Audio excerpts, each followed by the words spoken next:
I went into the coke plant, 1952, you could not see on top of the coke oven from one side of the battery to the other.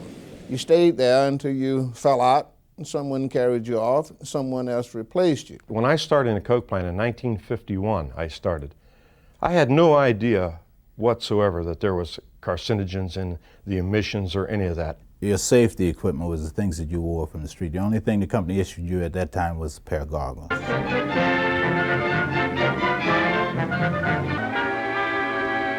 Coke, to provide an intense heat in the base of the furnace as a superheated air blast passes through it.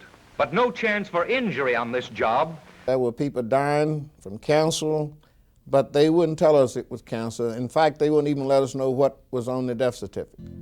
In the mid-1970s, studies were published showing that coke oven workers had a cancer rate that was 2.5 to 10 times greater than that of other industrial workers.